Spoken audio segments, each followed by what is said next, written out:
A local grassroots campaign organized to elect Democratic presidential candidate Bernie Sanders is speaking out today after it claims possible paid trolls successfully brought down a half dozen of the campaign's social media pages Monday night.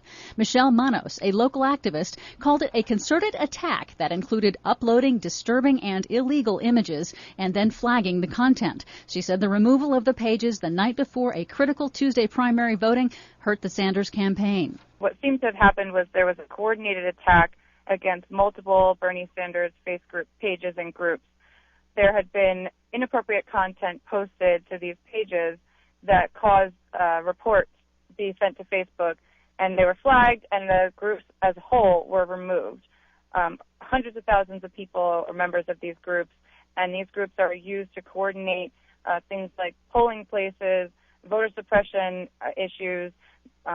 Hillary and Bernie information are spread like wildfire amongst these groups. So to have these groups taken down in a coordinated way the night before a major Super Tuesday election was really devastating to Bernie's supporters' ability to share information across the internet.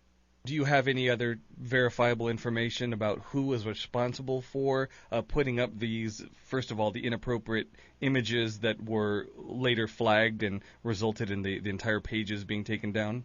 Doesn't seem to be any verified information yet. It does look like these were rogue culprits, and that they, as of now, there's no proof that they're connected to what people are calling the $1 million trolls, the $1 million that the Hillary-supporting PACs have been putting into online outreach to combat Bernie supporters. Now, in regards to the actual content, the offending content, if you can share with me like what the nature of those images was. And I didn't see the images with my own eyes, thank goodness. But they were the type of images that it's illegal to own and illegal to search for. And so as of right now, I know I've seen a petition asking the FBI to investigate. I'm not sure how effective that's going to be. The nature of the content was so offensive as to be considered illegal to even possess. So it's clear that it was a troll, whether it was a paid troll or not. It was someone who was trying their best to damage, the credibility or just the legal standing of the Facebook page, right? The intent really seemed to be to attack the ability of Bernie Sanders supporters to communicate on the eve of a major primary election.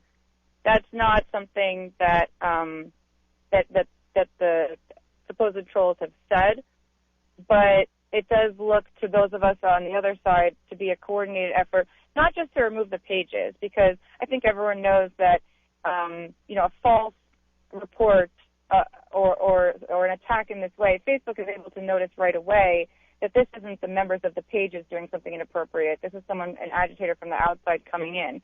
But because they have to take that time to verify what happened, and because the nature of the content was so egregious, then they do have this effect is then the inability of members to communicate across that platform for a given period of time. And that was, in my opinion, detrimental to many people trying to mobilize voters ahead of the Super Tuesday event this week. Facebook was not immediately available for comment. Manos said that in the aftermath of the social media attack, the group Bernie for LA has committed to mobilize a new national movement that will promote a progressive agenda that it says is best exemplified by candidate Sanders. The idea that came out of this just over the last less than 24 hours was that we've really now, what we have is a coalition of leaders all across social media and all across the country, and they're now looking to us for leadership in this moment. And rather than squander this moment, we've decided to move forward with a coalition that will work in solidarity with one another and with the Bernie Sanders campaign and the Bernie Crap movement. The broader idea now that's come out of this is that this coalition will, of course, focus on Bernie Sanders, continue to phone bank, continue to register voters, continue to canvass. And here in California, we are asking that other states continue to phone bank in. Even if you've already voted, please keep phone banking.